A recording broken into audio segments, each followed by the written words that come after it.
ದೇವರಿಂದ ಹುಟ್ಟಿದವನು ಪಾಪ ಮಾಡುವುದಿಲ್ಲ ಎಂದು ವಾಕ್ಯ ಹೇಳುತ್ತದೆ. ನಾವೆಲ್ಲ ದೇವರ ಮಕ್ಕಳು ಎಂದು ಹೇಳಿಕೊಳ್ಳುತ್ತೇವೆ. ಹಾಗಾದರೆ ಯಾಕೆ ನಮ್ಮಲ್ಲಿ ಇನ್ನೂ ಪಾಪವಿದೆ? ಮೊದಲು ದೇವರ ಮಕ್ಕಳು ಅಂದರೆ ಏನು ನೋಡೋಣ.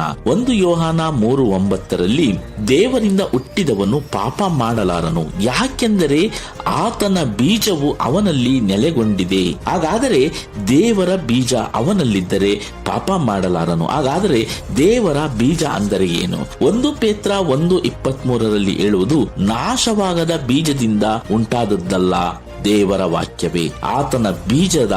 ಹಾಗಾದರೆ ದೇವರ ವಾಕ್ಯ ನಮ್ಮಲ್ಲಿದ್ದರೆ ನಾವು ಪಾಪ ಮಾಡುವುದಿಲ್ಲ. ಪ್ರತಿದಿನವೂ ದೇವರ ವಾಕ್ಯವನ್ನು ನಮ್ಮಲ್ಲಿ ನೆಲೆಗೊಂಡಾಗ, ಪ್ರತಿದಿನವೂ ಆತನ ವಾಕ್ಯವನ್ನು ಧ್ಯಾನಿಸಿ ನಂಬಿಕೊಂಡಿರುವಾಗ ನಿಶ್ಚಯವಾಗಿ ನಾವು ಪಾಪ ಮಾಡದಂತೆ ಬಾಳಬಹುದು.